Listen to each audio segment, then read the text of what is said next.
It's sort of like Jesus is like a good shepherd, and if you stay close to him, the wolves don't get you. If you want to stray away from God or Jesus, then you can go into like a wolf's den and be destroyed in a wolf's den. And it's like Satan keeps trying to tell us, don't follow Jesus, your good shepherd, come into the wolf's den, like Adam and Eve or something, and they get devoured. The Bible teaches we're in a spiritual war with Satan. The only way we win it is through believing in God's truth and having God's power to defeat Satan. If you're on God's side, God always wins. If you're on Satan's side, Satan always loses. So it looks like the church is just getting wickeder, the world's just getting more wickeder, more enslaved and slaughtered by Satan's world empire today, headed for an Antichrist tribulation experience in the future. But God's technology can help you through that. It's like you can be like a happy Daniel in a wicked slavery Babylon with God's help too. You can be like a happy Noah on the ark watching God drown all the wicked people around you.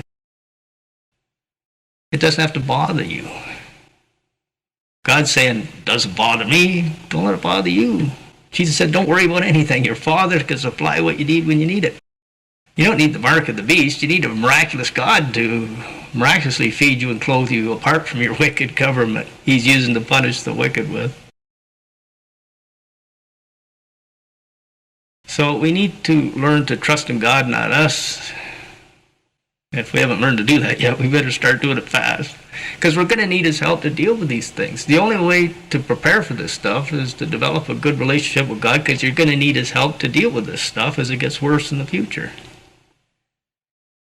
So that you can be like a happy Daniel in slavery, or happy Noah in great punishment on the wicked, or a Jesus in a slavery in Roman-occupied Israel with demon-controlled religious leaders, like Stephen being stoned to death. So we might have to be martyred, but God's a very present help in times of martyrdom. He can help us through that. So we need to learn to trust in God's wisdom and God's muscles and God's money in a world that's trying to destroy us and take away our money and take away our strength. But God's greater than the wicked world.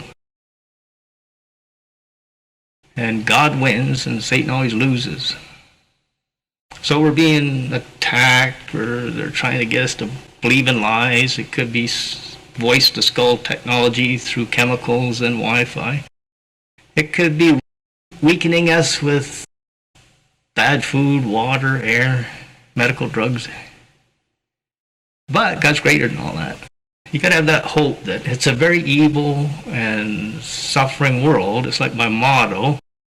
I got to live in an evil and suffering slave world, but God can help me through it, bring good out of it for me, make me happy in it, help me not to be bothered by it. God's in control of it, not Satan and the wicked governments or whatever. God can tell me what to do and give me the power to do it, and I can be a successful Noah, I can be a successful Daniel in slavery, I can be a successful Stephen being martyred. Whatever the problem, God's a very present help in our times of trouble. In his presence is a fullness of joy. So we got to live through this evil and suffering world because wicked people want to be wicked and get slavery. It's like God has the king's heart in his hand and he directs it wherever he wills. He's in control of the government. He can tell you what to do. He gave Daniel supernatural powers to deal with slavery. I can be in a lion's den. It doesn't have to hurt me. That kind of stuff. I can be in a very poisonous world. It doesn't have to bother me. Wi-Fi, chemicals. And then when we die, we get to go to a perfect place where there's no more sin or Satan or slavery or death anymore, called heaven, to live there forever, and we don't deserve it. Like the Bible teaches, about 90% go to hell, a few, 10% go to heaven, and it turns into a very enslaved world, a very slaughtering the wicked people world, like the days of Noah Part 2 or something. Just like if you were in Nazi Germany or something, with God's help too, you could handle it.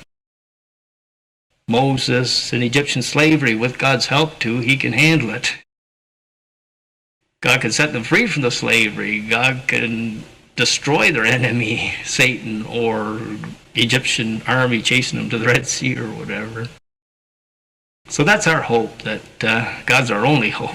He has to teach us the truth about the dangerous satanic slave world we're living in. He's got to teach us the truth about his power to handle it all successfully. So we can be like a happy Daniel in slavery, or a happy Noah watching people get slaughtered for their wickedness. And God controls it all, and he says, don't let it bother you, I control it. It's supposed to be this way. God wants it this way. He gave them free will choice. They choose to side with Satan. They get enslaved by Satan. They get slaughtered by Satan. World War III, economic collapse, famine, rioting, apostasy. That's what the future looks like. But God can help you through it. Now when you go to heaven, you're free from all this stuff. All because God wants to give you free gifts to have it. I don't deserve it. I don't deserve to be alive and breathing today with a second chance at paradise when I die. But God wants to give it to me because he's a good God. He doesn't have to allow any of us to be alive and breathing after Adam and Eve or something. He's merciful. He's trying to see if he can find a few people that want his gifts to get saved, become his children, be his friends, go to heaven forever, build a family in heaven, which is about 10%, the few. And we got to watch all these wicked people get what they deserve. They want to reject God's salvation. They don't want to obey God. They get slavery. They get slaughter in a satanic world empire today. Getting worse into the tribulation. But God's technology is a billion times more powerful than Satan's. He can help you to handle it.